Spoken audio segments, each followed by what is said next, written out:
बिस्मिल्लाहिर्रहमानिर्रहीम। अस्सलाम वालेकुम। मेरा नाम यामन ज़र है। तो आज हम लोग एक और पॉडकास्ट लेकर आ चुके हैं। तो आज हमारे साथ एक बहुत स्पेशल गेस्ट हैं, शोएब भाई, जो कि एसईओ के ऊपर स्पेशल काम कर रहे हैं। उसके अलावा वो माशाल्लाह और भी काफ़ी सारी स्किल्स के ऊपर काम कर रहे हैं और उनका गवर्नमेंट के साथ भी मतलब इंटरेक्शन है और वो गवर्नमेंट के साथ भी प्रोजेक्ट्स में उनकी हेल्प करवा रहे हैं। तो चलिए हम उनसे उनकी इंटरेस्टिंग जर्नी पूछते हैं। अस्सलाम वालेकुम। वालेकुम अस्सलाम। शोएब भाई, सबसे पहले तो थैंक यू वेरी मच, आपने इतना ज़्यादा पॉडकास्ट के लिए टाइम निकाला। Sir kind of you.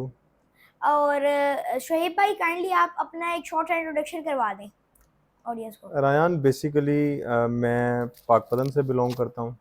वहाँ पाकपतन एक छोटे गांव से, लेकिन अभी मैं लाहौर में मूव हो चुका हूँ। और यहाँ पे हम एक एज ए टीम काम कर रहे हैं। हम उसमें मुख्तलिफ सर्विसेज दे रहे हैं, जिसमें डिजिटल मार्केटिंग है, एसईओ है, गेस्ट ब्लॉगिंग है, जिसको गेस्ट पोस्ट बोलते हैं। ठीक है, तो ये एक उसके साथ हम मेटा के एड्स वगैरह इन पे भी काम कर रहे हैं। हम 3-4 लोग हैं। तो एक हमारा सेटअप है, उसमें हम ये सारी सर्विसेज जो हैं वो क्लाइंट्स को ऑफ़र कर रहे हैं, और बहरिया में हम बेस्ड हैं बेसिकली। तो शोएब भाई, आप ये बता दीजिए कि आपने इंग्लिश लिटरेचर को ही क्यों चूज़ किया, और मतलब क्या ये आपका पैशन वगैरह था या कोई फैमिली की तरफ से प्रेशर? नहीं, जो मेरी एजुकेशन का जितना भी फ़ैसले थे वो मैंने खुद ही करने थे और मैंने खुद ही किए हैं। मुझे किसी ने नहीं बोला कि आपने फ़लाँ फ़ील्ड में जाना है या आपने ये डिग्री करनी है।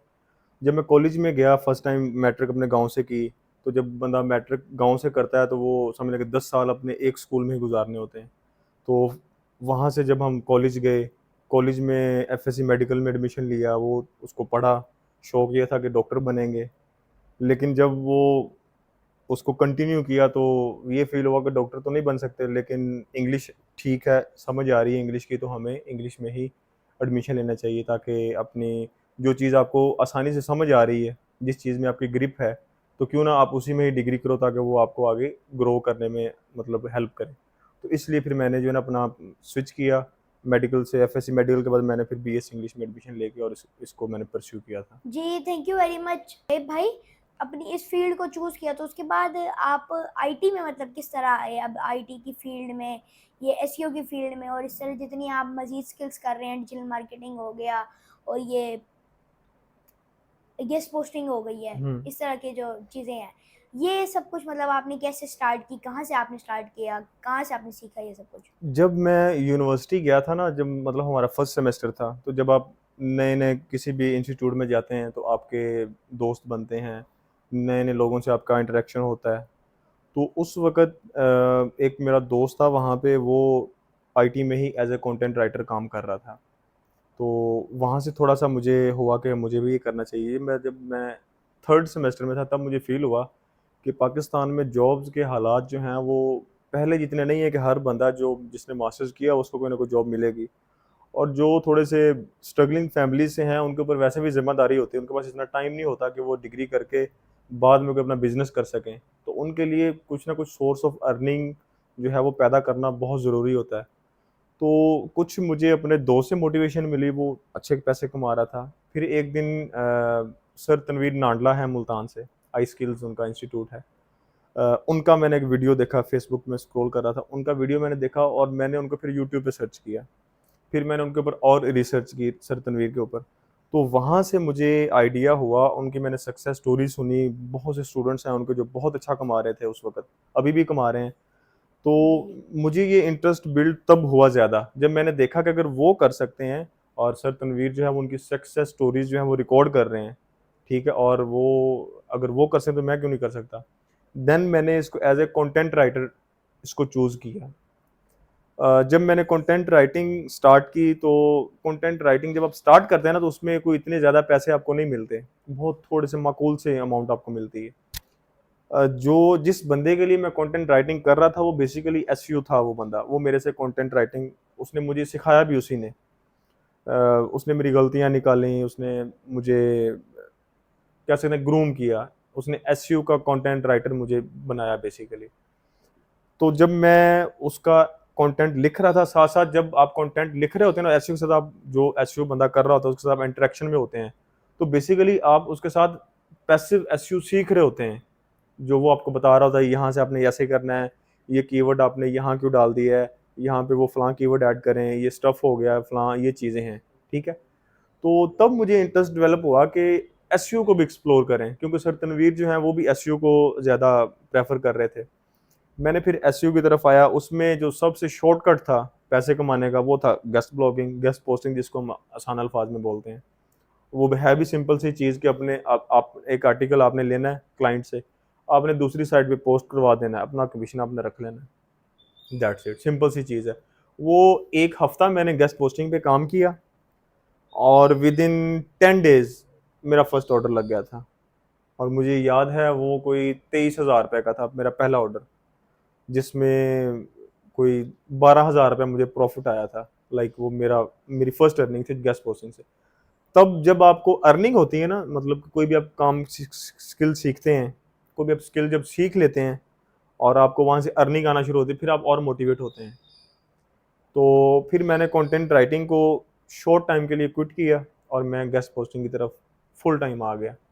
और यहाँ पे मैंने काफ़ी अच्छा काम किया। बाद में मैंने पीआर किए, पीआर डिस्ट्रीब्यूशंस किए मैंने। इसमें फिर मैंने क्लाइंट आउटरीच करना सीखा बेसिकली। मेरे जो मोस्टली क्लाइंट्स हैं वो बाहर से हैं, मैं पाकिस्तान की मार्केट में काम नहीं करता ज़्यादा, मैं ज़्यादा बाहर ही करता हूँ। और क्योंकि मैंने लिटरेचर पढ़ा हुआ था और इंग्लिश भी मेरी स्पीकिंग ठीक है, आई कैन स्पीक, तो मैं कोशिश ये करता था कि क्लाइंट को जूम पे लेके आऊँ, गूगल मीट पे लेके आऊँ, तो 10 मिनट बात करे। जो बंदा आपके साथ जूम मीटिंग पे आ जाता है ना, या आने पे एग्री होता है, तो वो 90% समझ लें वो क्लाइंट आपका क्लोज हो गया है, ठीक है। बाकी 10% जो है वो आपने अपनी बातों से फनकारी दिखा के आपने उसको फाइनलाइज करना है। तो मैं ये करता था गेस्ट पोस्टिंग में, मैंने आउटरीचिंग सीखी और मैं उनको जूम पे लेके आता था बेसिकली, ठीक है। और इस तरह फिर गेस्ट पोस्टिंग के साथ साथ फिर मैंने एसईओ की तरफ आया। जब मैं फिर इस फील्ड में आया, मेरे कनेक्शंस बने, मुख्तलिफ लोगों से मेरे राब्ते हुए, दोस्त बने। फिर कुछ डिजिटल मार्केटिंग के दोस्त बने, कुछ एसईओ के बने, कुछ वेब डेवलपमेंट जो कर रहे हैं वो दोस्त बने। तो फिर हमने मिल के दोस्तों ने एक ऑफिस बनाया, वर्किंग स्पेस बनाई, उस पे अब हम जो है वो मिल के ही काम कर रहे हैं। जी माशाल्लाह शोएब भाई। तो शोएब भाई आप ये बता दीजिए कि जिन्होंने मतलब आपको सिखाया और जिनसे आपने मतलब पहली बार ये कंटेंट राइटिंग का काम शुरू किया, मतलब जिनके लिए आप काम करते थे, तो उनके साथ आपको मतलब किस तरह इंटरेक्शन हुआ? जब मैंने कंटेंट राइटिंग सीखी थी ना, वो मैंने यूट्यूब से सीखी थी, कुछ वीडियोस देखे और कुछ मतलब ये आइडियाज़ मैंने फेसबुक से कुछ लिए। ज़ाहिर है जब आप किसी भी चीज़ के बारे में सर्च करते हो तो आपको बहुत सा मटेरियल मिलता है, आप कहीं से भी सर्च कर सकते हैं, ठीक है। तो वो मैंने यूट्यूब से सीखी और मैंने फिर उसके बाद फेसबुक पे ही क्लाइंट आउटरीच करना शुरू कर दिया कि मैं अपनी सर्विसेज ये प्रोवाइड करता हूँ। मुख्तलिफ ग्रुप्स में मैंने पोस्ट कर देना कि मैं एज ए राइटर जो है वो काम करके दे सकता हूँ। तो वहाँ से ही मुझे एक दोस्त हैं, फुरकान भाई उनका नाम है, वो मिले, ठीक है। और उन्होंने मुझे पहला ऑर्डर दिया एज इन कंटेंट राइटिंग का। उन्होंने मुझे एक छोटा सा काम दिया कि ये आपने करना है। और फिर वहाँ से ये सिलसिला शुरू हुआ था। मैंने उनका वो काम किया, कुछ गलतियाँ थी, ज़ाहिर है वो फर्स्ट टाइम था मेरा। उन्होंने ही मुझे फिर ग्रूम किया, उन्होंने ही मुझे राइटिंग सिखाई। फिर मैंने बाद में एक जगह पे जॉब की, सर अदील हैं इधर डीएचए में, उनके पास मैंने कोई 3 महीने की इंटर्नशिप की थी। सर अदील ने भी मुझे बहुत कुछ सिखाया।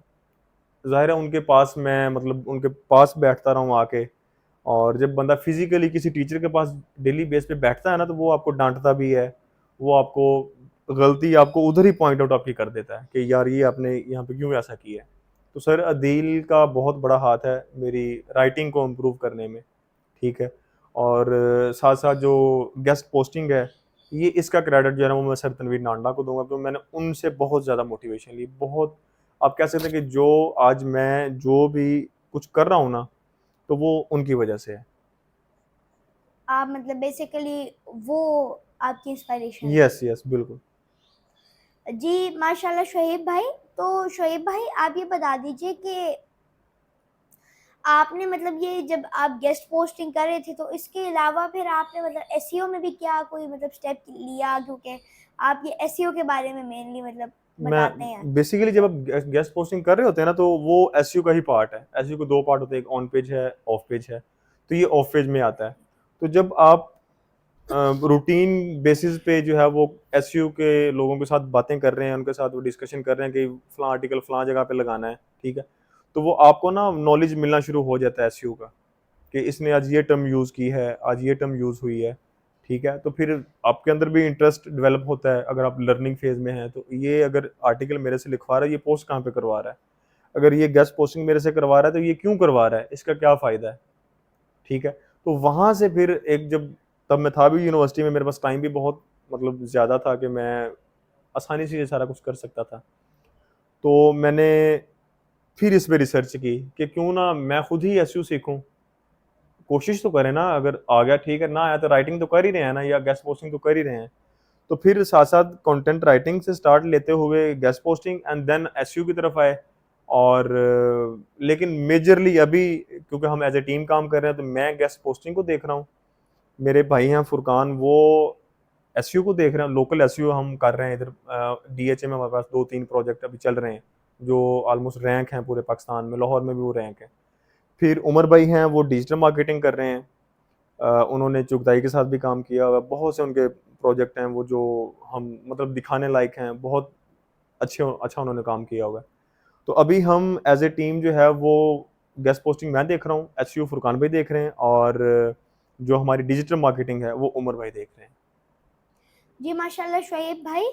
तो शुएब भाई आप ये बता दीजिए कि मतलब जब आपने खुद से हट के, मतलब जब आपने अपने भाई के साथ मिल के और ये उमर भाई उमर भाई के साथ आपने मतलब मिल के अपनी टीम को मतलब बनाया, और आपने जब एजेंसी के तौर पे मतलब शुरू किया, तो उस वक़्त आपको मतलब क्या चैलेंजेस फेस करने पड़े? क्योंकि फिर तो आप किसी के लिए काम नहीं कर रहे, आपको सारा कुछ खुद ही मैनेज करना है कि आपके भाई के पास डिजिटल मार्केटिंग का प्रोजेक्ट है, तो आपके जो फ्रेंड हैं या जो आपके मतलब पार्टनर हैं, तो उनके पास डिजिटल मार्केटिंग है, आपके पास गेस्ट पोस्टिंग है। तो मतलब आप ही 3 लोग ही काम कर रहे हैं, पूरी टीम आप ही हैं। इसका ना मैं आपको बताता हूँ, तो हम हमारा स्टार्ट कैसे हुआ था। चूँकि मैं गेस्ट पोस्टिंग कर रहा था, आपने उमर का नाम लिया है। मैंने जब स्टार्ट किया था, मैंने फुरकान भाई से स्टार्ट किया था, ठीक है? वो एसईओ कर रहे थे, और उन्होंने उन्होंने ही मुझे कंटेंट राइटिंग बेसिकली सिखाई थी, ठीक है? और वो गेस्ट पोस्ट सारा जितना भी उनका काम था, वो मेरे से मतलब वो मेरे ज़िम्मे था। क्योंकि वो जो सर्विस बेस्ड काम होता है ना, मतलब आप कोई सर्विस बेच रहे हैं गूगल के ऊपर, तो वहाँ पे गेस्ट पोस्टिंग बहुत ज़रूरी होती है। तो वो ना सर्विस बेस्ड उनके पास कुछ प्रोजेक्ट थे। कुछ गाड़ियों का था, कुछ ये प्रॉपर्टी का था उनके पास। तो वो सारा जो है ना, वो मैं देख रहा था उनका गेस्ट पोस्टिंग। तो ज़ाहिर है जब मैं उनके साथ मतलब कि इंटरैक्ट में था, तो हमारी दोस्ती हो गई, मुलाकात हुई 1-2 दफ़ा, फिज़िकली हम मिले, ठीक है? तो उन्होंने कहा कि यार ऐसा क्यों ना करें कि आप जो गेस्ट पोस्टिंग जिन क्लाइंट्स की कर रहे हैं, आप उनको एसईओ पिच करो, ठीक है? जिनका मैं एसईओ जिनको पिच करता हूँ, मैं साथ उनको गेस्ट पोस्टिंग भी पिच करूँगा। तो हम जो है बिज़नेस जो है वो एक्सचेंज कर लेंगे। आप मुझे क्लाइंट दें, मैं आपको क्लाइंट दूँगा। फिर इस तरह ये सिलसिला शुरू होता-होता कुछ क्लाइंट वो मुझे दें, मैं कुछ उनको दूँ। तो बाद में फिर ऐसी स्टेज आई कि उन हमने डिसाइड किया कि क्यों ना हम एक अपनी ही कोवर्किंग स्पेस बना लें। अगर हम वैसे भी तो फिज़िकली मतलब मिलके काम कर रहे हैं ना, तो क्यों ना हम इसको एक फिज़िकल एक ऑफ़िस की जगह बना दें और इसमें हम मिलके इसको लेके चलें। तो फिर हमने इसको एज़ ए मतलब कि प्रोफ़ेशनली जो है हमने एक छोटा-सा ऑफ़िस बनाया। कोई लग्ज़री तो नहीं बनाया, लेकिन एक स्पेस बनाई वर्किंग की, और उसमें फुरकान था, आपका मैं एक था, ऑफ़िस। फिर बाद में उमर भाई ऐड हुए। तो मतलब हमने एक प्रॉपर जब बंदा एक ऑफ़िस बनाता है, तो ज़ाहिर है उसने सारी सर्विसेज़ देनी होती हैं। तो वहाँ पे हम लैग कर रहे थे कि हमारे पास डिजिटल मार्केटिंग की सर्विसेज़ देने के लिए हमारे पास प्रोफ़ेशनल नहीं है। क्योंकि एसईओ है हमारे पास, राइटर मैं खुद हूँ, गेस्ट पोस्टिंग मैं खुद कर लेता हूँ, तो हमें अब एक डिजिटल मार्केटर की भी ज़रूरत है, तो फिर हमने उनको साथ अपने अटैच किया। तो अभी अल्हम्दुलिल्लाह हम तीनों जो है वो बहुत अच्छा काम कर रहे हैं। हमारे प्रोजेक्ट जितने भी हैं उनमें हम तीनों इक्वली काम करते हैं, एक-दूसरे से मशवरा लेते हैं, सारा कुछ जो है अल्हम्दुलिल्लाह स्मूथ चल रहा है। जी माशाल्लाह शुएब भाई। तो शुएब भाई आपकी जो मतलब आपने जो मेरे साथ अपनी जर्नी वगैरह शेयर की, तो उसमें आपने ये भी बताया कि आप ये गवर्नमेंट वगैरह के साथ भी, या वो बाद में कर लूँ? तो शोएब भाई आप ये बता दीजिए कि आपके हिसाब से मतलब ये गेस्ट पोस्टिंग मतलब आप एक्सप्लेन ज़रा कर दें कि गेस्ट पोस्टिंग बेसिकली है क्या और इसका मतलब क्या स्कोप है और कोई अगर नहीं मतलब सीखना चाहता है तो आपको उसको क्या एडवाइस है?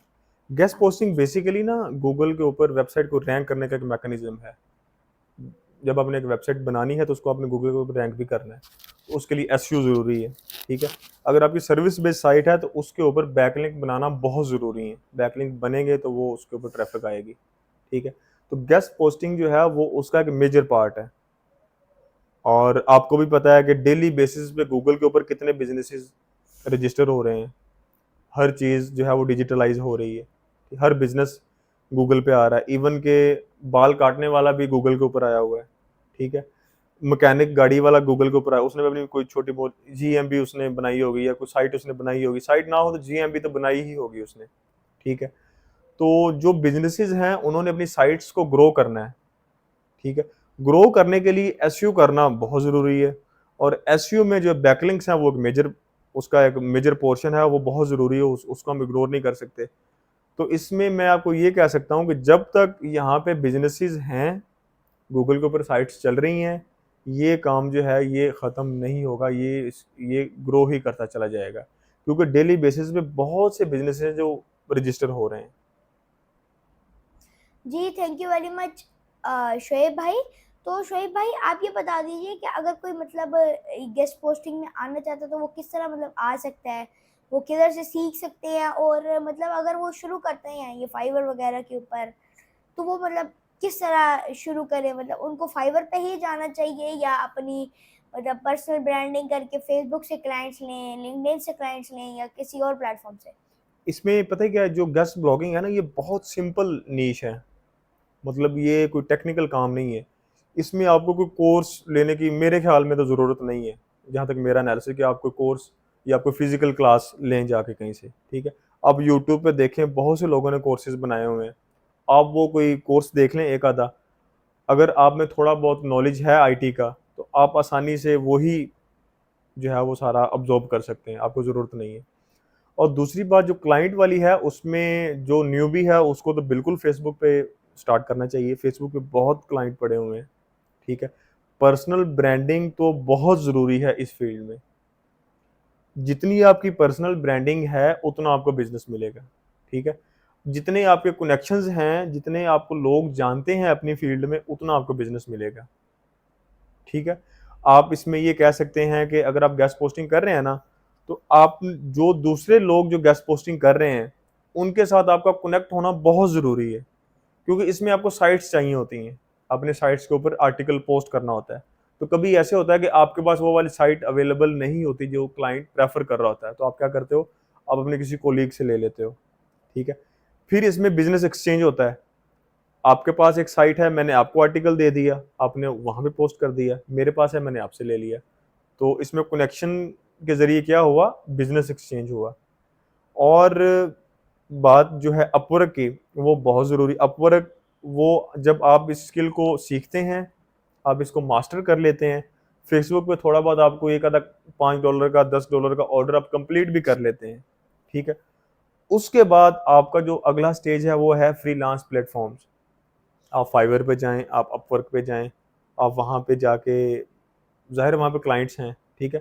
तो आप उनको डील तब कर सकोगे जब आपको नॉलेज है अपनी, मतलब अपनी फ़ील्ड का, फील्ड। ठीक है? जब अगर वो आपसे कोई क्वेश्चन करे, आप उसको बता ना सको, तो वहाँ पे आप जो है वो खामोश हो जाओगे, ज़ाहिर है वो मूव ऑन कर जाएगा। क्लाइंट के पास इतना टाइम नहीं है कि वो आपको समझे, आपके पास वो आपको टाइम दे, ठीक है? तो सबसे पहले क्या करना है, सबसे पहले हमने सीखना है, थोड़े से एक्सपेरिमेंट्स करने हैं, फेसबुक से कर लें या लिंक्डइन से कर लें, वहाँ से क्लाइंट ले लें। उसके बाद हमने अपवर्क पे काम शुरू कर देना है। तो ये इस तरह इसको हम जो है वो इस गेस्ट पोस्टिंग की जर्नी को हम स्टार्ट कर सकते हैं। जी, thank you very much Shoaib भाई। तो शोएब भाई आप ये बता दीजिए कि मतलब जब आप छोटे थे तो उस वक़्त आप मतलब बड़े होके क्या बनना चाहते थे? और मतलब स्कूल वगैरह और जो कॉलेज लाइफ में होता है? जब हम स्कूल में थे ना, तो वो जब कॉलेज में तो आपने बता दिया आप हुँ, मेडिकल हुँ। करना चाहते थे। स्कूल वगैरह में? जब बच्चे स्कूल में होते हैं ना, तो वो बच्चों के सिर्फ़ 2 ख्वाब होते हैं। या तो उन्होंने इंजीनियर बनना होता है या उन्होंने डॉक्टर बनना होता है। तो मेरा भी वही ख्वाब था कि मैं डॉक्टर बनूँगा। और मेरे मैट्रिक में नंबर भी अच्छे आए थे। 9th में जब मेरा रिजल्ट आया तो मुझे तब फील हुआ कि मतलब एक कॉन्फिडेंस आता है बंदे को जब आपका रिजल्ट अच्छा आता है तो पूरे गांव से मेरे नंबर अच्छे आए। वो एक आधी फ्लैक्स भी लगी गांव के स्कूल के बाहर, तो वो भी एक मोटिवेशन और वो एक क्या कहते हैं प्राउड मोमेंट था कि अपने जिस स्कूल में आप पढ़े पढ़े हैं उसी के गेट के ऊपर आपका फोटो लगा हुआ है, तो वो और कॉन्फिडेंस आया। फिर हमारे गांव में एक हॉस्पिटल था, वहाँ पे एक एमबीबीएस डॉक्टर थे, वहाँ पे वो ड्यूटी करते थे। मैं उनके पास बायोलॉजी पढ़ने जाता था कि शौक ये था कि बायोलॉजी इनसे पढ़ूंगा तो बायोलॉजी ज़रा डॉक्टर बनना है तो कल को आसानी होगी। तो जर्नी फिर इस तरह है कि स्कूल में एक ही शौक था कि डॉक्टर बनना है, लेकिन जब आहिस्ता आहिस्ता फिर आगे गए, चीज़ों का पता चला, तो फिर खुद ही फील हो गया कि नहीं डॉक्टर नहीं बन सकते, जो जिस फील्ड में हमारी ग्रिप है उसी में जाएं। इंग्लिश मुझे स्टार्ट से ही अच्छी लगती थी। मेरे मैट्रिक में भी बड़े अच्छे नंबर हैं इंग्लिश में, मेरे कोई 94% मार्क्स हैं इंग्लिश में मैट्रिक में। और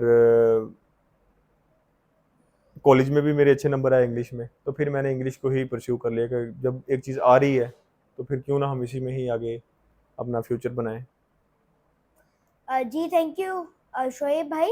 तो आपने मतलब अपनी फील्ड जो मतलब चेंज की तो उस वक्त मतलब क्या आपको कोई क्रिटिसिज्म नहीं फेस करना पड़ा कि मतलब आपने पहले अपना टाइम एक फील्ड के ऊपर पूरा लगाया, उसके बारे में मतलब आपने स्टडी भी की क्योंकि आप मतलब जाके अपना टाइम इतना लगाते थे ये बायोलॉजी पढ़ने पे, तो मतलब उसकी वजह से तो काफ़ी आपका टाइम भी मतलब वेस्ट हुआ, आपका थके भी और ये सब कुछ भी हुआ, तो आपने एंड पे जाके मतलब वो भी नहीं किया, तो क्या आपको कहीं से क्रिटिसिज्म मिला या कोई जिस तरह की चीज़? नहीं, जो मैं बायोलॉजी पढ़ने जाता था ना वो मैट्रिक की बात है। मैट्रिक के बाद मैं कॉलेज में गया, कॉलेज में मैंने एफएससी की मेडिकल, उसके बाद मैंने शिफ्ट किया अपना। अब मैं एफएससी से इंग्लिश लिटरेचर में गया। जब मैंने एफएससी की ना, एफएससी में मुझे ये रियलाइज़ हुआ कि मेरे बस की बात नहीं, मैं इसमें ज़्यादा नंबर अच्छे नहीं ले सकता। और एज़ कम्पेयर टू मैट्रिक उसमें नंबर आए भी थोड़े मेरे, मैट्रिक में ज़्यादा थे, एफएससी में कम आए। और फिर मैंने ये एनालिसिस किया कि मैं कर क्या सकता हूँ। ज़रूरी तो नहीं कि मैंने सिर्फ डॉक्टर ही बनना है या मैंने इंजीनियर ही बनना है। तो मेरा एनालिसिस ये था कि मैं इंग्लिश में अच्छा काम कर सकता हूँ। इंग्लिश मुझे समझ आती है, मेरा वो सब्जेक्ट है, वो उसमें मैं मतलब कि बोर नहीं होता, मेरा इंटरेस्ट बिल्ड रहता है वहाँ पे। तो फिर मैं सोचा ही नहीं, ना मैंने किसी से मशवरा लिया, सीधा जाके मैंने एडमिशन करवा लिया और मेरा एडमिशन इंग्लिश लिटरेचर में हो गया। जी थैंक यू शोएब भाई। आप मतलब ज़्यादा सीरियस बच्चे थे जब आप छोटे थे या मतलब डिफरेंट टाइप के वो शरारती? जब मैं छोटा था ना, मैं बहुत शरीफ आदमी था, यकीन अच्छा। करें। जब मैं स्कूल में पढ़ने के लिए गया और मैं मेरे ख्याल में दूसरी या तीसरी क्लास में था। आप इस बात से अंदाज़ा लगाएं कि मैं कितना पढ़ने वाला था। मैं अपनी क्लास के जो मैं तब तीसरी या चौथी क्लास में होता था, और 9th-10th के बच्चे तब ना टेंसेस बड़े गाँव पे पढ़ाए जाते हैं। जो गाँव के स्कूल है ना, वहाँ पे जो उस्ताद होते हैं वो टेंसेस पे बड़ा फोकस करते हैं कि आपको 12 के 12 टेंसेस आने चाहिए, आपको ग्रामर आनी चाहिए, वो ग्रामर पे बड़ा फोकस करते हैं। मैं चौथी क्लास में हूँ और 9th-10th क्लास के बच्चों के साथ बैठ के मैं ग्रामर सीखता था, और मैं उनके साथ प्रॉपर उनके टेस्ट में भी पार्टिसिपेट करता था। ये जो अभी हमारी जो डिस्कशन है ये मेरे सर भी सुनेंगे आप वो, और वो हंसेंगे भी कि मैं चौथी क्लास में होके 9th क्लास के बच्चों के साथ उनके साथ टेंसेस मैंने सीखने, और फिर मैंने पार्टिसिपेट करना और मैंने विन करना। मतलब कि वो एक समझ लें कि पढ़ने वाला बच्चा ही कर सकता है। जो एक चौथी क्लास का बच्चा है वो 9th वालों के साथ बैठ रहा है या वो मैट्रिक के बच्चों के साथ बैठ रहा है, तो जाहिर है वो कुछ पढ़ के ही बैठ रहा है। तो मैं शरारतें इतनी ज़्यादा नहीं की, पढ़ाई पे मैंने बहुत फोकस किया था, और इसी वजह से ही पूरे गांव में जो है वो अपने टाइम में मैं एक ब्रिलियंट स्टूडेंट के तौर पे जाना जाता था। और नंबर भी मेरे अच्छे आए थे। और इसके साथ साथ इंग्लिश जो है ना, वो मेरी जो बेसिक जो ग्रिप मेरी बनी थी ना, वो बनी ही मेरे स्कूल से थी कि मैंने चौथी क्लास से ही ग्रामर सीखना शुरू कर दी थी। और इसलिए जब मैं एफएससी में आया तो मेरा किसी और सब्जेक्ट में इंटरेस्ट ही नहीं डेवलप हो सका, मैं सीधा इंग्लिश पे ही मेरा फोकस रहा और फिर मैंने उसी को ही परस्यू किया। जी thank you very much Shoaib भाई। तो शोएब भाई आप ये बता दीजिए कि कोई आपको ऐसी मतलब बात याद हो जो मतलब आज भी आपको हंसी दिला देती हो, मतलब कोई ऐसा स्कूल का दिन हो। स्कूल के दिन असल में ना मैं एक गांव के स्कूल से पढ़ा हूँ। जब हम वहाँ पे पढ़ते थे तब ना स्कूल की कंस्ट्रक्शन भी साथ साथ स्टार्ट थी उन दिनों में। और गांव में फिर इस तरह का सिस्टम होता है कि आपको अगर उस्ताद बोले कि मतलब ये काम, वो इखलाकी तौर पे स्टूडेंट ये समझता है कि मैंने अपने उस्ताद का काम करवाना है, उनके मिस्त्रियों के साथ काम करवाना है। तो हमारी जो क्लास थी ना वो पढ़ते थे, बिल्कुल पढ़ाई के टाइम पढ़ाई करते थे, और छुट्टी के बाद हम फिर वो अपने स्कूल की कंस्ट्रक्शन में काम करवाते थे। ज़ाहिर है जब दोस्त क्लास फेलोज एक जगह पे काम कर रहे हैं तो वो उन्होंने हंसना भी है, खेलना भी है, मजाक भी करना है, तो वो बहुत सी यादें हैं। जैसे स्कूल के बाद हमने वहाँ पे क्रिकेट खेलनी, जब जब हम काम से फ्री होना, फिर अपने गांव मतलब गांव में कह सकते हैं कि एक गैदरिंग करनी अपने दोस्तों के साथ स्कूल के अंदर ही, सारी सारी रात वहाँ पे बैठना। इवन कि जब हमारे एग्ज़ाम होते थे रात को सोना भी स्कूल के अंदर, अपने जो हमारे प्रिंसिपल हैं उनके ऑफिस में सोना। तो वो बहुत मतलब एक यादें हैं एक जो स्कूल के साथ। और वैसे भी स्कूल एक ऐसी जगह है जहाँ पे आप अपनी ज़िंदगी का एक मेजर पोर्शन गुजारते हैं। आप कॉलेज में 2 साल रहते हैं, यूनिवर्सिटी में आप 4 साल रहते हैं, स्कूल एक ऐसी जगह जहाँ पे आप 12-13 साल रहते हैं। पहले 2 साल तो आपके वैसे ही गुजर जाते हैं, ठीक है, फिर मैट्रिक के 10 साल। तो स्कूल के साथ बहुत सी यादें बंदे की जुड़ जाती हैं। वो उन मोमेंट्स को भूलना या अपने उस्तादों को भूलना। वैसे भी जो स्कूल के टीचर्स होते हैं ना वो आपके सबसे ज़्यादा फेवरेट होते हैं। ना कॉलेज का टीचर फेवरेट आपका होता है, ना यूनिवर्सिटी लेवल पे होता है, क्योंकि तब आप थोड़े बड़े हो जाते हैं, आप चीज़ें बदल जाती हैं। जो स्कूल लेवल के टीचर्स हैं वो आपको एंड तक याद रहते हैं और आपकी बनती भी उन्हीं से ही है। तो इसमें हम ये मैं आपको बता सकता हूँ कि जो मेरे स्कूल का टाइम था वो बहुत ही दिलचस्प दिलचस्प था। वो इस वो that in in this sense के आपने घर से स्कूल जाना है, वहाँ पे पढ़ना है, रात को सोना भी स्कूल में, कि रात को वहाँ पे अपने अपने टीचर के साथ पढ़ना है, टीचर ने रात को आपको पढ़ाना है, और आपने उधर ही हल्ला गुल्ला करना है, दोस्तों के साथ रहना है। एक ही जगह पे आपने अपना मेजर जो है वो टाइम गुजारना है, एक पोर्शन टाइम का गुजारना है आपने। तो स्कूल की लाइफ बहुत आप कह सकते हैं इंटरेस्टिंग थी। वो लाइफ बहुत एंजॉय भी किया है, बहुत यादें भी हैं, अभी भी याद आता है कि जाएं अपने उस्ताद से 2 मिनट मांगें और फिर आधा आधा घंटा वापस ना आए, फिर हमें मार पड़े। ठीक है, तो वो सारे मोमेंट्स हैं ना, वो उनकी खूबसूरती होती है। तो वो हम अपनी ज़िंदगी में कहाँ भी चले जाएं वो हम नहीं भूल सकते। जी thank you very much Shoaib भाई। तो शोएब भाई आप ये बता दीजिए कि काफ़ी सारा ऐसा भी मतलब होता है कि जो पेरेंट्स होते हैं वो अगले 2 साल की पहले ही मतलब शॉपिंग करके रख लेते हैं, और मतलब उसकी ऐसे एडजस्टमेंट हुई होती है कि थोड़ा बहुत फोल्ड कर लें तो 2 साल अगले चला लें, एक ही मतलब सूट को, एक ही पैंट को, एक ही शर्ट को। तो क्या इस तरह भी मतलब आपका हुआ कभी आपके साथ? ये तो मेरे ख्याल में सबके साथ होता है, जो मतलब विलेजेस में बचे रहते हैं उनको सबके साथ होता है। इवन कि जब ईद आती है, ईद पे मतलब बंदे अपना बच्चे सूट सिलवाते हैं, पैंट्स लेते हैं। हमें क्या होता था, हमें स्कूल का यूनिफॉर्म मिलता था ईद पे, कि आपने ईद आई है, आपने नया यूनिफॉर्म ले लिया है, ये पहन के आप ईद कर लें।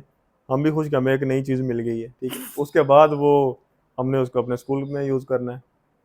तो ये मेरे ख्याल से ये भी एक बहुत मेमोरेबल मोमेंट्स हैं जो अब कभी वापस ज़ाहिर है नहीं आ सकते।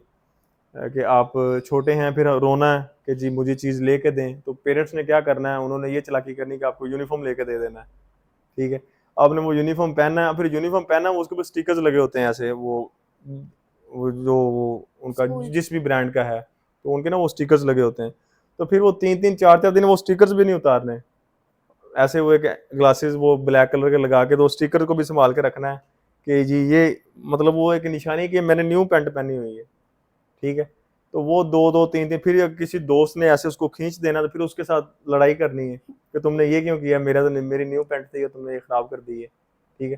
तो ये बचपन की मतलब बातें हैं, और अभी तो ये चीज़ें ऑलमोस्ट ख़त्म हो गई हैं। मतलब वो अवेयरनेस, जो छोटे बच्चे हैं वो भी अब बड़े समझदार हो गए हैं। तो ये चीज़ें पहले थी, अभी मेरे ख्याल से तो ये ऑलमोस्ट डिसअपीयर हो चुकी हैं। तो शोएब भाई, आप ये बता दीजिए कि आप ये जो गवर्नमेंट के जो साथ प्रोजेक्ट्स वगैरह कर रहे हैं और अब उनकी भी आप मतलब साथ काम कर रहे हैं, तो आपका मतलब उस प्रोजेक्ट में क्या रोल है और वो प्रोजेक्ट बेसिकली है क्या? आप मतलब आपकी मैंने पोस्ट भी देखी थी राना सिकंदर हयात साहब के साथ, जो कि अभी पंजाब के एजुकेशन मिनिस्टर हैं, ये पंजाब सूबे के पूरे। तो आप ये बता दीजिए कि आपका उनके साथ किस तरह इंटरेक्शन हुआ और अभी वो प्रोजेक्ट बेसिकली कर क्या रहा है? ये आपका बहुत इंपॉर्टेंट क्वेश्चन है। इसमें मैं आपको एक चीज़ क्लियर बताता हूँ कि जो हमारे एजुकेशन मिनिस्टर हैं वो स्किल्ड बेस्ड काम पे बहुत फोकस कर रहे हैं। वो उनकी ये कोशिश है, हालांकि वो आईटी मिनिस्टर नहीं है, वो एजुकेशन के मिनिस्टर हैं, लेकिन उनकी कोशिश ये है कि वो अगर उनका बस चले तो हर बंदे को ही कोई ना कोई आईटी का कोर्स करवा दें। आप अगर उनके हलके में जाएं, वहाँ पे उन्होंने तकरीबन 5,000 बच्चियों को मुख्तलिफ आईटी के कोर्सेज फ्री करवाए हैं नेफ्टेक के थ्रू। ठीक है। अभी हमारा जो प्रोजेक्ट है, हमें भी उन्होंने यही असाइन किया है कि आपने गवर्नमेंट स्कूल्स के बच्चे जो ज़्यादा जिनके पास वसाइल नहीं है, ज़ाहिर है वही बच्चा गवर्नमेंट स्कूल में पढ़ता है जिसके पास इतने वसाइल नहीं होते कि वो कोई प्राइवेट स्कूल में जा सके या किसी अच्छी जगह पे पढ़ सके। गवर्नमेंट स्कूल नो डाउट अभी बहुत अच्छा वो काम कर रहे हैं। अगर आप कोई विजिट करें तो आपको वो फीलिंग नहीं आएगी कि ये गवर्नमेंट स्कूल है या ये प्राइवेट स्कूल है। ठीक है, अभी भी चेक एंड बैलेंस बहुत ज़्यादा है, लेकिन गवर्नमेंट स्कूल में फिर भी बच्चा वही जाता है जो थोड़ा सा घर से फाइनेंशियली स्ट्रगल कर रहा होता है। उनका ये एक मानना है और उनका ये एक विजन है कि हमने गवर्नमेंट स्कूल के बच्चों को ये आईटी के कोर्सेज करवाने हैं ताकि वो भी देख सकें कि भाई दुनिया में क्या हो रहा है। एक कोर्स करके, एक छोटा सा आईटी का कोर्स करके अगर वो अपनी ज़िंदगी बदल रहे हैं, फॉर एग्जांपल एक 9th क्लास का बच्चा है, अगर उसको 1 पेज वर्डप्रेस पे साइट बनानी आ गई है तो क्या उसके लिए वो कितनी बड़ी बात है। लोग मास्टर्स करने के बाद इस चीज़ पे आते हैं। एक 9th का बच्चा अपने स्कूल में बैठ के वर्डप्रेस सीख रहा है, एसईओ सीख रहा है, गेस्ट ब्लॉगिंग सीख रहा है, कंटेंट राइटिंग सीख रहा है, तो ये मेरे ख्याल में बहुत बड़ी बात है और इसका क्रेडिट मैं सिकंदर साहब को ही दूंगा क्योंकि ये उन्होंने बहुत अच्छा काम किया है। अगर मैं आज यहाँ पे बैठा हूँ ना तो मेरी जर्नी में भी सिकंदर साहब का काफ़ी जो है वो हाथ है। जब मैं यूनिवर्सिटी में था तो I was not able to pay my फी, और उस वक़्त वो एमपीए भी नहीं थे, वो मिनिस्टर भी नहीं थे, लेकिन उन्होंने मुझे बहुत सपोर्ट किया। तो अभी जो हमारा प्रोग्राम चल रहा है इसका नाम है राना सिकंदर हयात डिजिटल सफ़र प्रोग्राम। ये उनके हलके में ही हमने स्टार्ट किया है। हाई स्कूल्स हैं, कुछ कॉलेजेस हैं हमारे पास, वहाँ पे हमारी टीम यहाँ से जाती है लाहौर से, और वो बच्चों को 2 घंटे का लेक्चर देती है, 1.5 घंटे का। उसमें जिस बच्चे ने फ्रीलांसिंग में एसईओ सीखना है वो एसईओ की क्लास अटेंड करता है, जिसने ग्राफिक डिजाइनिंग सीखनी है वो वाली क्लास अटेंड करता है।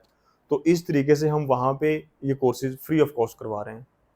जी, थैंक यू शोएब भाई। तो शोएब भाई, आप ये बता दीजिए कि ये मतलब मेरिट की बेस पे होता है या मतलब सब लोगों को ही फ्री में कोर्स करवाए जा रहे हैं, और मतलब ये किस तरह मतलब सब कुछ मैनेज कर रहे हैं आप लोग? इसमें ये है क्योंकि ये है फ्री ऑफ कॉस्ट, हम बच्चों से कोई पैसे चार्ज नहीं कर रहे। ठीक है, तो इसमें अगर हम, और वो हैं भी बच्चे छोटे, 9th के मैट्रिक के बच्चे हैं या फर्स्ट ईयर के बच्चे हैं, तो उनकी फाउंडेशन हमने बनानी है। उनको बेसिक हमने फाउंडेशन सिखानी है कि एसईओ में ये होता है, डिजिटल मार्केटिंग में ये होता है, ग्राफिक डिजाइनिंग में ये चीज़ है। उनको बेसिक कैनवा सिखा दें, सपोज हम करते हैं। ठीक है, तो उसमें हमने कोई मेरिट नहीं रखा कि हम फलां बच्चे को लेंगे। जो बच्चा भी आ रहा है, जो बच्चा अगर एक के नंबर ज़्यादा हैं, चलो ठीक है वो काबिल है। जो बच्चा नंबर नहीं ले सका उसका क्या कसूर है, वो पाकिस्तान के शहरी नहीं है, वो क्या स्किल नहीं सीख सकता। तो जी हमने जी। इक्वल रखा है, जो बच्चा भी इंटरेस्टेड है वो हमारे पास आए, हम उसको फ्री ऑफ कॉस्ट जो है वो मतलब ये कोर्स करवा रहे हैं। इसमें हमने ये नहीं रखा कि हमने कोई इसका कोई क्राइटेरिया रखा है, इसका कोई क्राइटेरिया नहीं हमने रखा। जो भी इंटरेस्टेड है, वो स्कूल का है, हमारे पास मदरसा का बच्चे पढ़ रहे हैं, वो साथ साथ वो अपना वो दरस निज़ामी कर रहे हैं और हमारे पास आते हैं, एसईओ सीखने के लिए आते हैं। तो हमने बिल्कुल इसको ओपन रखा है कि चाहे वो स्कूल गोइंग है, चाहे वो स्कूल से बाहर का बच्चा है, वो हमारे पास आके तो ये स्किल बेस्ड कोर्स कर सकता है। माशाल्लाह आप लोग काफ़ी अच्छा काम कर रहे हैं। अल्लाह आपको इसमें तरक्की दे, ये मतलब बहुत ज़्यादा इम्पोर्टेंट है पाकिस्तान में। तो शोएब भाई, आप ये बता दीजिए कि आपका मतलब बेसिकली अभी इसमें क्या रोल है इस इसमें इनिशिएटिव में? इसमें मैं आपको बताता हूँ, ये राना सिकंदर आज़ाद क्योंकि वो मुझे काफ़ी टाइम से जानते हैं और उनको पता है कि मैंने आईटी में काफ़ी अच्छा काम किया हुआ है, ठीक है? तो उन्होंने मुझे बोला कि आप ये कर सकते हो, तो मैं आपको अपॉर्च्युनिटी दे सकता हूँ कि आप ये इसको करें, इस प्रोग्राम को, आप आईटी के कोर्सेज़ हमारे बच्चों को सिखाएँ। तो एक उनका और बहुत मतलब कि स्ट्रिक्ट है, वो एक चीज़ पे बहुत स्ट्रिक्ट हैं कि कोर्सेज़ वो ही करवाए जो खुद कुछ कमाता है। अगर मैं एसईओ या मैं गेस्ट पोस्टिंग सिखा रहा हूँ, तो मैं खुद भी कुछ उससे कमा रहा हूँ, ठीक है? मैंने एक्सपोज़र लिया हुआ है।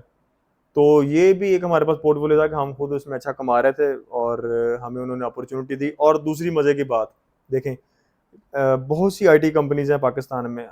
हम तो एक इंडिविजुअल है ना, हमारे पास कोई इतना बड़ा पोर्टफोलियो नहीं है। हम कुछ भी नहीं है बेसिकली। बहुत हमारे से बड़े-बड़े मगरमच्छ पड़े हुए हैं पाकिस्तान में।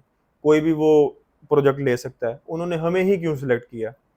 इसकी रीज़न ये है कि उन्होंने हमारा काम खुद देखा है कि ये मतलब इनकी रियलिटी क्या है, उन्होंने हमें खुद असेस किया है, ठीक है? अभी जो भी वहाँ पे एक्टिविटी हो रही है, वो हमारे साथ एक ग्रुप में ऐड हैं, डेली बेसिस पे वो हमें उसका हम उनको फ़ॉलो अप देते हैं और वो उसका रिस्पॉन्स लेते हैं हमसे कि आपने आज क्या किया है? आपने वो खुद उसको जो है ना वो मॉनिटर कर रहे हैं। तो इसमें मैं ये कह सकता हूँ कि ज़ाहिर है वो एक चीज़ को खुद मॉनिटर कर, इसलिए उन्होंने हमें ये चांस दिया है कि आप ये काम करें, और हम उनकी सुपरवीन में ही ये काम कर रहे हैं। तो शोएब भाई, आप ये बता दीजिए कि मतलब कोई आपका ऐसा दोस्त या कोई मतलब आपका जानने वाला हो जिसने आप ही से मतलब सीख के तो अब वो अर्निंग कर रहे हो, फ्रीलांसिंग की फील्ड हो, आईटी की कोई भी मतलब फील्ड हो, डिजिटल मार्केटिंग, एसईओ, तो गेस्ट ब्लॉगिंग और इस तरह की जितनी भी फील्ड्स हैं उनमें से किसी में भी काम किया हो, मेरे ना आप उन्हें? बहुत से दोस्त हैं, मैं स्टूडेंट नहीं कहता, मैं उनको भाई कहता हूँ। मेरे बहुत से भाई हैं जो जिनको मैंने थोड़ा बहुत ट्रैक पे लगाया और वो अच्छा कमा रहे हैं। एक तो मैं आपको बता देता हूँ कि राना सिकंदर हयात साहब के साथ मैं लाइव आया था फेसबुक पे। तो उन्होंने ना मेरा नंबर वहाँ पे शेयर कर दिया कि अगर कोई बंदा स्किल सीखना चाहता है तो वो इनसे रब्ता कर ले। तो हमने ना उनका एक ग्रुप बनाया था। उनको मैंने ज़ूम पे फिर क्लासेस दी। तो वहाँ से 5-6 सक्सेस स्टोरीज़ निकली थी। उन्होंने कमाना शुरू किया, उन्होंने मुझे दिखाया कि हमने ये क ऐसे ये काम किया है। फिर मेरी यूनिवर्सिटी में मेरी क्लास फ़ेलो थी एक फ़ीमेल, उन्होंने बहुत अच्छा इसमें ग्रो किया, उन्होंने बहुत अच्छे पैसे बनाए। और अभी जो हम स्कूल्स में कर रहे हैं, कुछ 6-7 बच्चे ऐसे हैं, जिन पे मैं बहुत कॉन्फिडेंट हूँ कि वो बहुत जल्दी कमाना शुरू कर देंगे। क्योंकि वो आपको नज़र आ जाता है कि ये बंदा आपको रिस्पॉन्स कर रहा है, ये इसमें करंट है। तो इसमें भी मुझे कोई 6-7 चेहरे अपनी क्लास में नज़र आते हैं कि वो बहुत जल्द 1-2 महीने के अंदर इंशाल्लाह अर्निंग की तरफ आ जाएँगे। अच्छा, इसमें हमें जो अभी हम प्रोजेक्ट कर रहे हैं ना, उसमें हमें एक ना लिमिटेड सीट्स एलोकेट हुई हैं कि हमने एक लिमिटेड स्टूडेंट्स को पढ़ाना है। जो मैंने अभी बात की है ना कि मेरे कुछ 6-7 बच्चे हैं, जो मुझे नज़र आ रहे हैं कि वो अच्छा अर्न करेंगे। इसका मतलब ये नहीं है कि जो दूसरे बच्चे हैं वो कुछ नहीं करेंगे, ठीक है? वो एक आपने डिमोटिवेट नहीं होना इससे। वो ज़ाहिर है अगर 50 बच्चे की क्लास है तो 50 में से 50 बच्चा जो है वो वेरी अर्ली नहीं अर्निंग करता। उसको थोड़ा-सा टाइम चाहिए होता है उन बच्चों को, ठीक है? काफ़ी लोगों को मतलब नॉलेज भी नहीं होता और नॉलेज भी इंटरेस्ट भी नहीं नहीं होता। होता, ठीक है? तो इसमें जो 6-7 बच्चे हैं वो तो बहुत ही उन्होंने अच्छा रिस्पॉन्स द इसीलिए मैंने उनको इधर मेंशन किया है। जो दूसरे बच्चे हैं वो भी इंशाल्लाह मेहनत कर रहे हैं, काम वो करेंगे और हमारे पास ना मुख्तलिफ कोर्सेज़ हैं। मैं अपनी एक इंडिविजुअल क्लास की बात कर रहा हूँ।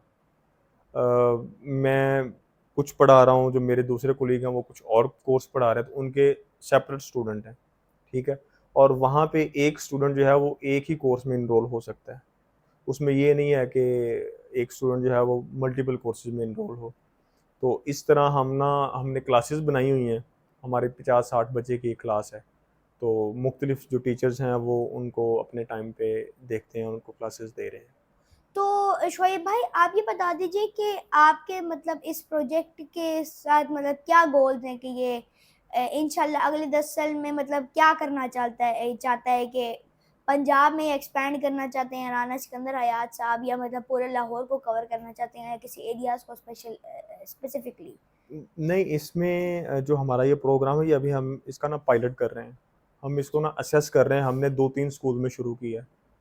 इसको हम असेस इस वे में कर रहे हैं कि इसमें फ्लॉज़ कहाँ पे हमें आएँगे, हमें मुश्किलात कहाँ पे आएँगी। हम उन चीज़ों को पहले असेस करेंगे और उनको ओवरकम करने की कोशिश करेंगे। उसके बाद हमने इसको इंशाल्लाह हर डिस्ट्रिक्ट में लेके जाना है। ये जो राना सिकंदर हज़ार डिजिटल सफ़र प्रोग्राम है ना, ये पतोकी, लाहौर, कसूर, चूनिया, इंशाल्लाह ये यहाँ पे पहले फूलनगर है अभी, फूलनगर से इन डिस्ट्रिक्ट्स में आएगा, यहाँ से फिर ये इंशाल्लाह आगे एक्सपेंड करेगा।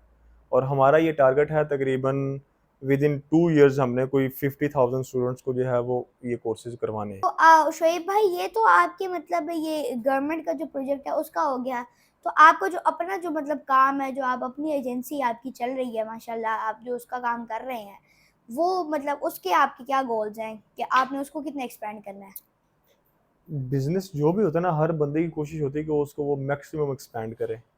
तो ज़ाहिर है हमारे भी कुछ गोल्स हैं, हमने कुछ टारगेट सेट किए हुए हैं अपने, हमने कुछ प्रोजेक्ट जो हैं वो हमने अपने लाइन अप किए हुए हैं कि हमने इन पे अब काम करना है। और साथ साथ फिर हमारा ये भी चल रहा है, तो हमने टाइम को भी देखना होता है कि कुछ हमने टाइम उधर देना होता है, कुछ टाइम हमने इधर देना होता है। तो ये हमारे लिए समझ लें कि बहुत स्पेसिफिक हो जाता है कि हमने क्या काम करना है एक टाइम पे। हमारे गोल्स हैं, अल्हम्दुलिल्लाह हम ग्रो भी कर रहे हैं, अपनी टीम को साथ साथ हम बढ़ा रहे हैं। हम ऑफ साइट जो हैं वो हाइब्रिड मॉडल आप कह सकते हैं कि हम बंदों को हायर करके अपने साथ अटैच कर रहे हैं। राइटर्स हैं हमारे पास, लिंक बिल्डर्स भी हैं हमारे पास। तो वो हम कोई अभी 3 लोग हम मेजर हैं ना जो हम अपना काम कर रहे हैं, तो हमारे पास कोई 6 7 8 लोग मैक्सिमम हम कह सकते हैं कि अभी 8 लोग हम एक चेन में काम कर रहे हैं। तो इसको with the passage of time इंशाल्लाह हम इंक्रीज़ करेंगे। और ज़ाहिर है उसके लिए भी एक प्रोसेस चाहिए होता है, एक टाइम चाहिए होता है। तो वो इंशाल्लाह with the passage of time वो चीज़ें क्लियर करके तो इसको एक्सपेंड लाज़मी करेंगे। जी, थैंक यू शोएब भाई। तो शोएब भाई, आप ये बता दीजिए कि आपकी मतलब लाइफ लर्निंग क्या है? जितना आपका माशाल्लाह एक्सपीरियंस है, उससे आपने मतलब अभी तक क्या सीखा है? सर मैंने ये सीखा है कि स्किल बहुत ज़रूरी है। स्किल जो है वो आपकी ज़िंदगी बदल सकती है। अब अगर मैं आपके पास बैठा हूँ तो मैं किस बेस पे बैठा हूँ? आपने अगर मुझे इनवाइट किया तो आपने क्यों किया? कि मैं एक स्किल्ड बेस्ड काम कर रहा हूँ। ऐसा ही है ना, एक आईटी में कुछ ना कुछ मेरी भी इसी मकाम पे हैं। कोई कुछ ना कुछ मेरी इन्वॉल्वमेंट है, कुछ ना कुछ मेरी मतलब उसमें फेस है। तो अगर मैं यहाँ पे बैठा हूँ, मैं एक स्किल के बेस पे बैठा हूँ। तो स्किल जो है ना वो आपकी ज़िंदगी बदल सकती है। और आगे जो दौर आ रहा है ना वो सारा डिजिटल दौर आ रहा है। ठीक है, हर चीज़ जो है वो डिजिटलाइज्ड हो रही है। ठीक है, वो चीज़ें जो पहले थी, पहले जो 90s का टाइम था ना वो बेस्ट टाइम था जॉब का, कि आपके पास गवर्नमेंट जॉब होनी चाहिए। लेकिन जो अभी है ना, अभी अगर आप ईमानदारी से जॉब करते हैं तो आप अपना घर नहीं चला सकते उस सैलरी से, क्योंकि वो बहुत एक माकूल सी सैलरी है। तो अभी जो टाइम है ये है स्किल का टाइम। आप एआई है अभी जो, आप एआई में कोई स्किल सीख लें। जो पहले टाइम था वो उसमें जिन लोगों ने एसयू में फर्स्ट मूवर एडवांटेज लिया है आज वो एंजॉय कर रहे हैं। अभी जो है आप एआई में कुछ सीख लें तो आप उसमें बहुत अच्छा आप अपना मुकाम बना सकते हैं, आप अच्छा उसमें अर्न कर सकते हैं। तो जो डिजिटलाइज करना है ना अपने आप को with the passage of time, ये बहुत ज़रूरी है। आपने वो नहीं करना कि मैंने जॉब ही लेनी है, या मैंने वो जो पुराना काम है उसी पैटर्न पे मैंने चलना है। अगर आप टाइम के साथ साथ अपने आप को डिजिटलाइज नहीं करेंगे तो आप कामयाब नहीं हो सकेंगे। मैंने भी यही किया कि जब मैं यूनिवर्सिटी में गया मुझे समझ आ गई कि भाई मैं जॉब नहीं ले सकूंगा, मुझे कुछ ना कुछ करना है, मुझे अपनी फैमिली को सपोर्ट करना है, मुझे अपने घर वालों को देखना है, भाइयों को देखना है, सारा कुछ करना है। तो मैंने स्किल को चूज़ किया और अल्हम्दुलिल्लाह स्किल ने मेरी ज़िंदगी चेंज की।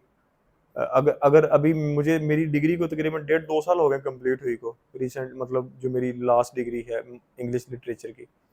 अगर मेरे पास स्किल ना होती तो मैं तो पता नहीं अब क्या कर रहा होता, किसी होटल में काम कर रहा होता या उबर चला रहा होता लाहौर में।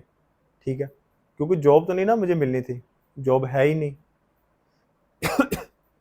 तो इसलिए मेरा ये फोकस है कि जो बच्चा मैट्रिक जैसे ही कर लेता है वो किसी ना किसी स्किल्ड बेस्ड काम में आ जाए। और मेरे ख्याल से वो अगर वो उसको पिक कर लेता है उसके लिए वो लाइफ चेंजिंग है।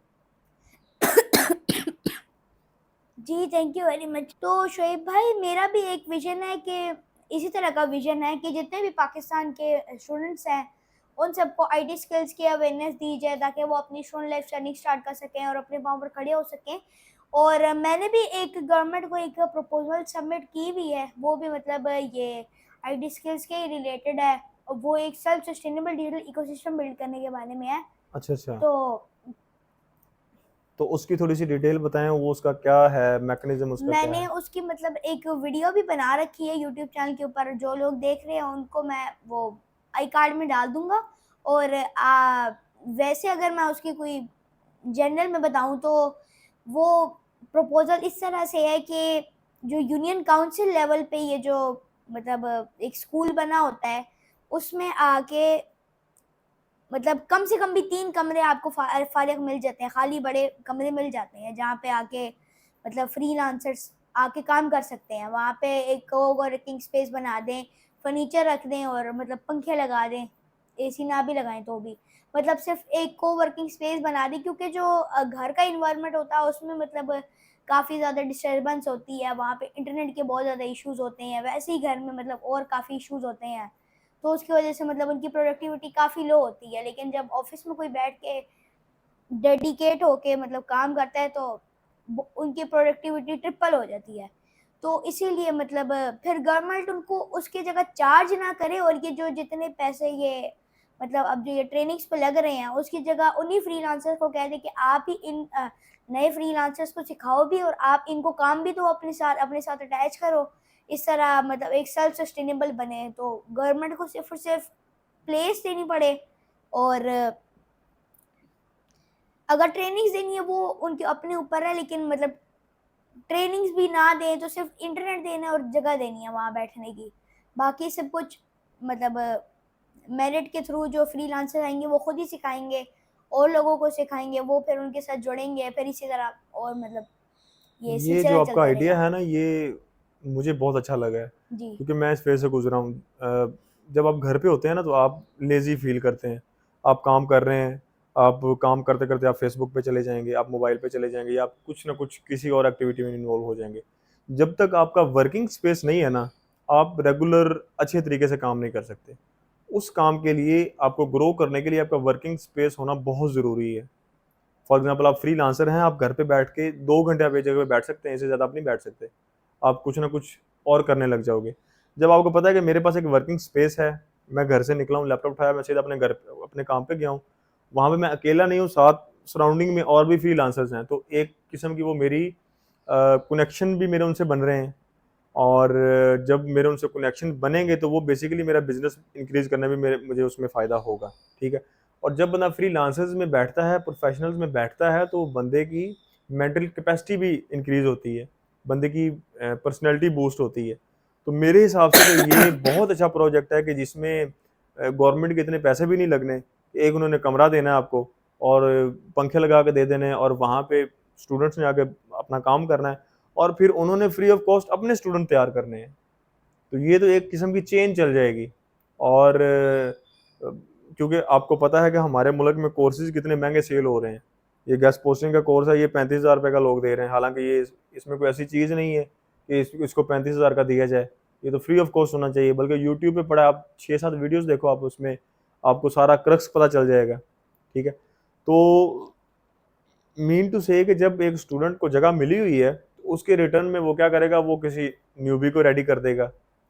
तो बेसिकली ये एक चेन है और सदका जारिया है उसके लिए। अगर मैं किसी को सिखा रहा हूँ और मेरे सिखाने से उसका घर का चूल्हा चल रहा है, तो वो उसका सदका सारी उम्र मुझे उसका अजर मिलना है, वो मेरे लिए सदका जारिया है। ऐसे ही है ना। तो अगर वो फ्री ऑफ कॉस्ट सिखा रहा है, बदले में उसको वर्किंग स्पेस मिल रही है, तो ये मेरे ख्याल से तो गवर्नमेंट को इस पे फोकस करना चाहिए। और अगर स्कूल की जगह नहीं भी है ना, तो वो 1-2 कमरे अरेंज करवाना उनके लिए कोई मुश्किल काम नहीं है। किसी भी जगह पे वो करवा सकते हैं, ज़रूरी नहीं कि वो स्कूल में करवाएं। अगर वो इस पे सीरियस होके मतलब स्कूल्स, यूनिवर्सिटीज, कॉलेज मतलब ये कम से कम भी यूनियन काउंसिल लेवल के ऊपर तो बने ही होते हैं, एक वही ना ना, एक बना वही तो होता मैं है बात कर तो रहा हूँ कि हमारा ये मुतालबा नहीं होना चाहिए कि वो स्कूल में ही दें। हमें चाहिए जगह, वो हमें कहीं भी वो प्रोवाइड कर दें। वहाँ पे हम उसको थोड़ी सी एडवर्टाइजमेंट करेंगे, उस पर कोई ऐड वगैरह चला देंगे, ये यहाँ पे ये फैसिलिटी है। जैसे अब ई लाइब्रेरी है या लाइब्रेरीज हैं, हर छोटे सिटीज़ में लाइब्रेरीज हैं। ठीक है। तो वहाँ पे कितने लोग जाते हैं? मेरे ख्याल से तो कोई बुक्स का तो अब कोई नहीं है कोई शौकीन कि वो बुक्स पढ़ने के लिए स्पेशल जाए लाइब्रेरी। जगह है ना, क्योंकि वहाँ पे उन्होंने इंटरेस्ट लिया है। आईटी का जो हब मतलब जो वर्किंग स्पेस है, ये बहुत ज़रूरी है। यहाँ पे मेरे जैसे, आपके जैसे बहुत लोग रेगुलर जाएंगे। क्योंकि उन्होंने कमाना है वहाँ से, उनका वो रोज़ी का वसीला है, ठीक है? जब वो वहाँ पे जाएँगे, अब मैं फॉर एग्ज़ाम्पल न्यूबी हूँ, मुझे पता है कि वहाँ पे एक्सपर्ट बैठते हैं, मैं अपना लैपटॉप उठाऊँगा और मैं जाके सीधा उधर उस चला जाऊँगा उस सेंटर पे जहाँ पे वो बैठे हुए हैं, ठीक है? मैं उनको ना तंग उनके पास बैठ के उनका काम ही देखता रहूँ कि ये काम ये कर रहे हैं। मैं उनका काम देख के एक्सपर्ट हो जाऊँगा। तो ये बहुत ज़रूरी है और मैं तो ये भी कहता हूँ कि जो मैट्रिक के बच्चे हैं, उनके तो सिलेबस में ये चीज़ें ऐड करनी चाहिए कि कोई ना कोई उनको आईटी का अभी गवर्नमेंट ने इस दफ़ा कुछ किया है, जैसे मैट्रिक टेक है, वो उन्होंने फर्स्ट टाइम इंट्रोड्यूस करवाई है। फैशन डिज़ाइनिंग है, वो उन्होंने फर्स्ट टाइम इंट्रोड्यूस करवाई है। ये राना सिकंदरिया साहब ने एक नया इदारा बनाया है पैक्टा के नाम से। पैक्टा क्या करता है, वो उन्होंने सिलेबस बनाया है, उन्होंने सिलेबस को फ़िल्टर आउट किया है कि एक बंदा जो मैट्रिक में है, उस अगर वो उसका इंटरेस्ट फैशन डिज़ाइनिंग में है, तो वो मैट्रिक से ही फैशन डिज़ाइनिंग सीखना, उसको क्या ज़रूरत है अलजेब्रा सीखने की? जैसे हमारी ये पॉडकास्ट से पहले बात हो रही थी कि अलजेब्रा हमने पढ़ा है, तो हमने उसको इम्प्लीमेंट कहाँ पे किया है? हाँ, हमारे तो वो कहीं नहीं काम आया। या वो जो मशहूर फार्मूला है मैथ का, A square is equal to B square, इस तरह करके, वो हमने कहाँ पे यूज़ किया? कहीं नहीं यूज़ किया। तो अगर मैट्रिक टेक में एक बच्चा है जिसको टेक में जो जाना चाह रहा है, वो डायरेक्टली यहाँ से ही फ़िल्टर आउट हो गया। अगर कोई फैशन डिज़ाइनिंग का है, तो वो बच्ची यहाँ से ही फ़िल्टर आउट हो गई। तो ये इन्होंने एक अच्छा काम किया है राना सिकंदर साहब ने। लेकिन अभी भी मेरे ख्याल से जो स्किल्ड बेस काम मतलब के जो होना चाहिए ना, अभी उस लेवल पे हो नहीं रहा, लेकिन ये कर रहे हैं। देखें ना, वो एजुकेशन के मिनिस्टर हैं, काम वो आईटी मिनिस्टर वाले कर रहे हैं। आप उनके हल्के में हैं, बल्कि मैं आपको दावत देता हूँ कि अभी उन्होंने हमारा विजिट करना है, जो हम कोर्सेज करवा रहे हैं ना, उन्होंने बच्चों से मिलना है, तो आप भी हमारे साथ हैं। जी। आपको हम वहाँ पे जो नेफ्टा के इदारे खुले हैं, उन्होंने खोले हैं, बच्चियों को फ्री ऑफ कॉस्ट उन्होंने 200-300 लैपटॉप दिया है। वो बहुत फोकस्ड हैं कि बच्चे और बच्चियाँ स्किल सीखे, जो है वो गूगल में जाके जॉब करें। गूगल भी तो कंपनी है ना, गूगल में जाएँ, मेटा में जाएँ, बाहर जाके पाकिस्तान का नाम रोशन करें। हर सीईओ इंडिया के क्यों है? हमारा क्यों नहीं हो सकता? अगर हम आज फोकस करेंगे, अपने बच्चों का माइंड इधर लेके आएँगे, उनको वो पुराने फौजी बनने और पुलिस वाला बनने से निकालेंगे, ये कोई बुरी चीज़ नहीं है कि आपने फौजी नहीं बनना। मीन टू से कि वो एक हमारी वो एक रवायत चलती आ रही है कि मैट्रिक किया, हम जॉब की तरफ चले गए। अगर एक बच्चा टैलेंटेड है, वो आईटी में अच्छा काम कर सकता है, तो हम उसको मौका दें ना कि वो करे। अगर वो कल को पाकिस्तान का नाम ही रोशन करेगा, अगर वो कल को कोई बड़ा बनता है कहीं पे, कुछ सीईओ बनता है किसी कंपनी का, तो अभी आप देख लें कि आईटी इतनी ज़रूरी है कि हमारी जो जंग हुई है रिसेंटली, जिसमें हमने अल्हम्दुलिल्लाह फ़तेह हासिल की है, हमारा ऑपरेशन बरियान महसूस जो है वो कामयाब हुआ है, तो उसमें हमने कैसे जंग की है? हमने सारी टेक्नोलॉजी की जंग की है। हमारा कोई त्यारा बॉर्डर क्रॉस करके गया वहाँ पे, या उनका कोई त्यारा इधर आया? नहीं। हमने अपनी एयर स्पेस में रह के उनके रफाइल गिराए हैं। टेक्नोलॉजी, तो ये चीज़ें बच्चों में लेके आना बहुत ज़रूरी है। अगर बच्चे ये चीज़ को अभी से सीखना शुरू करेंगे ना, तो तब जाके कुछ 10 साल बाद हमारे मुल्क में आईटी की तरफ रुझान बढ़ेगा। हमें एक ट्रेंड सेट करना पड़ता है, ये भी एक ट्रेंड है। बच्चों को जिस तरफ आप लगाएँगे वो उस तरफ लग जाएँगे, ठीक है? जब हमने स्टार्ट किया, मैंने पहली क्लास ली, बच्चे ऐसे कर ना सो गए कि हमें समझ नहीं आ रही। अभी हमारा ग्रुप बना हुआ व्हाट्सएप में, इतने वो मैसेजेस करते हैं, ये बताएं, अब यहाँ से क्या करना है, यहाँ से क्या अभी वो इंटरेस्टेड है। तो मतलब ये है कि आपने क्या करना है, आपने उनको थोड़ा सा मोटिवेट करना है, उनको उस साइड पे लगाना है। टेक्नोलॉजी अगर हम इसको माइनस करेंगे तो हम माइनस हो जाएंगे। अगर हम टेक्नोलॉजी के साथ चलेंगे तो दुनिया भी हमारी इज्जत करेगी, हम अपना मुकाम भी हासिल करेंगे, हमारा पाकिस्तान भी ग्रो करेगा, हम भी ग्रो करेंगे, सारा कुछ स्मूथली चलेगा। तो इसमें मेरा बड़ा क्लियर फोकस और स्टांस ये है, टेक्नोलॉजी वेरी इंपॉर्टेंट। जी, thank you very much Shoaib भाई, इतना पॉडकास्ट के टाइम के लिए, इतनी अप्रिसिएशन के लिए। तो अगर आप लोगों को ये वीडियो पसंद आई है तो इस वीडियो को लाइक, चैनल को सब्सक्राइब और बेल आइकन दबा दें, ताकि आपको मेरी तरफ से आने वाली हर अपडेट्स मिलती रहे। Thank you.